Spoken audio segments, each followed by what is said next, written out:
कृपामूर्ती श्री नरसिंह सरस्वती स्वामी महाराज चरित्रामृत अध्याय 3. प्रभू श्रीपाद श्रीवल्लभांचं कुरोपुरात वास्तव्य असताना तेथे एक रजक म्हणजे एक धोबी राहत होता. त्याची ईश्वरावर निष्ठा होती. साधू संत संन्यासी यांच्या बाबतीत तो परम आदर बाळगून होता. नियमितपणे ग्रामस्थांचे कपडे नदीकाठी नेऊन तेथे तो धुत होता, वाळवत होता. या सेवेच्या मोबदल्यात मिळणाऱ्या द्रव्यात संतोषाने तो आपला चरितार्थ भागवत होता. कृष्णा नदीच्या याच काठावर श्रीपाद प्रभू नित्य त्रिकाळ स्नानासाठी येत असत. प्रभू श्रीपाद श्रीवल्लभ स्नानाला येत असलेले आणि स्नान करून परत जात असलेले दिसले की हा रजक हातातले कपडे तेथेच टाकून धावत महाराजांच्या समोर यायचा. त्यांना भक्तिभावनेने शिरसाष्टांग दंडवत घालायचा. हा त्याचा नित्यनेमच होऊन बसला होता. एके दिवशी असाच नमस्कार करून तो उठत असताना श्रीपाद प्रभू त्याला म्हणाले, "अरे बाबा, तू हे दररोज कष्ट का करतोस? मी तुझी काही इच्छा पूर्ण करावी असे तुझ्या मनामध्ये जर असेल तर संकोच न बाळगता मला सांग. लांबून धावत येऊन मला नमस्कार करण्यात तुझा हा वृद्ध देह कष्टवतो आहेस हे मी दररोज पाहतो. मी तुझ्यावर संतुष्ट झालो आहे. तुझी ही भक्ती पाहून एखादा दिवस तुला राज्यच द्यावे लागेल मला." यावरती रजक हात जोडून म्हणाला, "महाराज, तुम्हाला काय अशक्य? तुम्ही मनात आणाल ते सर्व करू शकाल. पण मला राज्यसुख उपभोगण्यापेक्षा तुमचाच अनन्य भक्त होऊन या भक्ती सुखाच्या सागरातच डुंबून राहण्याला आवडेल." रजकाचे हे शब्द ऐकून श्रीपाद प्रभू स्मितहास्य करून स्नानाला गेले. महाराजांची अखंड कृपादृष्टी आपल्यावर झाली आहे हे मनी जाणून या महाराजांची अखंड सेवा चाकरी करायची असा निर्णय रजकाने आपल्या मनाशी घेतला. दिवसामागून दिवस जात होते. 2-3 ऋतूही बदलले. उन्हाळ्याचे चटके जाणवू लागले. श्रीमंत ग्रामस्थ थंड हवेच्या ठिकाणी रवाना झाले. पण या रजकाच्या नित्यक्रमामध्ये बदल झाला नव्हता. थोडेसे उदरभरणापुरते पैसे मिळतील एवढ्या बेतानेच तो आपल्या धोब्याचा व्यवसाय करून उर्वरित सर्व वेळ महाराजांच्या आश्रमाची झाडलोट करणे, येणाऱ्या भक्तांची सेवा करणे वगैरे कृत्यांमध्ये तो घालवू लागला. दैनंदिन होत असलेल्या गुरुदर्शनाने त्याची प्रसन्नता दिवसेंदिवस वाढू लागली आणि त्याच्या गुरुभक्तीला उधाण आले. एक दिवस नित्याप्रमाणे तो कपडे धुत असताना अचानक एक आश्चर्यकारक दृश्याने त्याचे चित्त वेधून घेतले.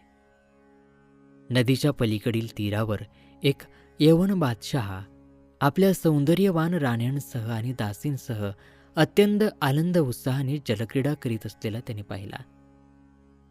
राजासमवेत अनेक दासदासी, हत्ती, घोडदळ, पायदळ वगैरे सैनिक असा त्याचे राजवैभव दाखवणारा सर्व सरंजाम होता.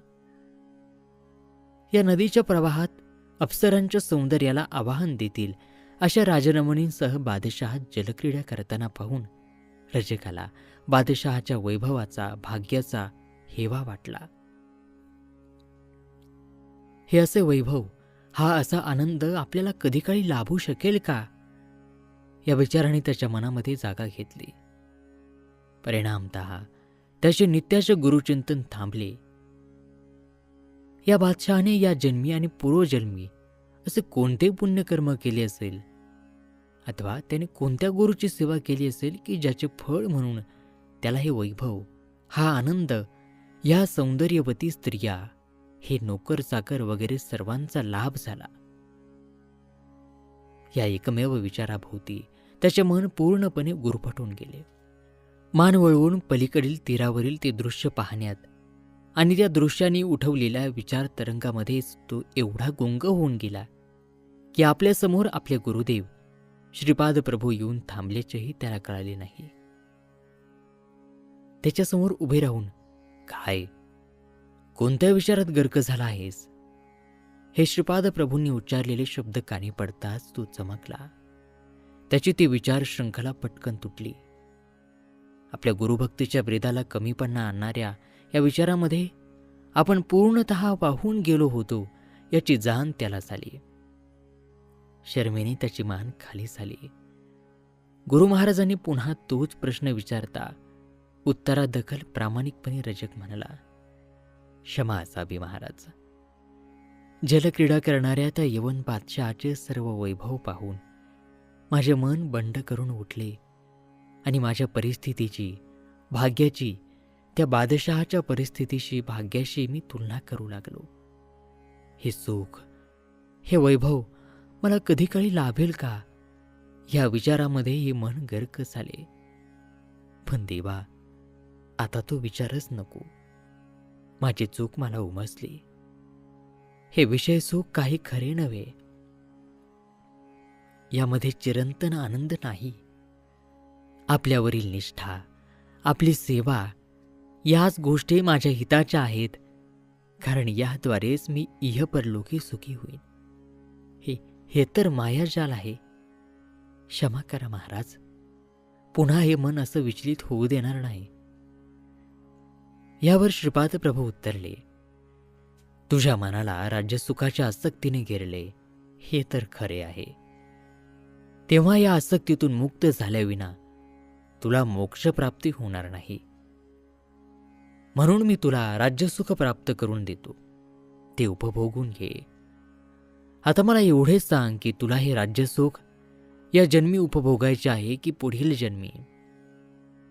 यावर रजक उत्तरला, हे दीननाथा, वृद्धत्वाने थकलेला, वाकलेला हा देह आता या जन्मी तुम्ही देऊ केलेले सुख कसे काय आणि कितीसे उपभोगणार?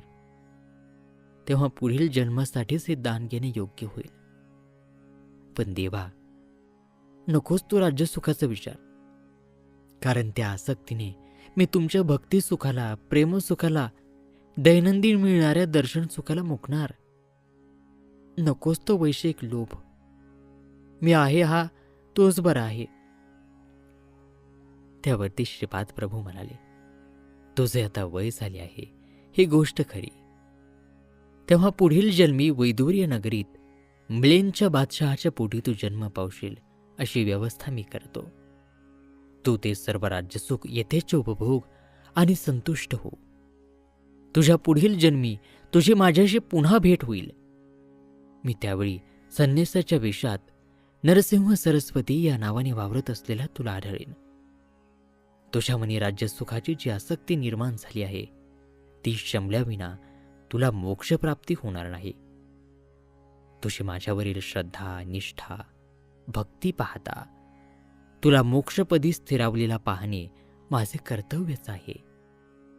तेव्हा आता राहिलेला हा जन्मीचा हा काळ शांतपणे संपव आणि पुढील जन्मी यवन बादशाह होऊन मला भेट.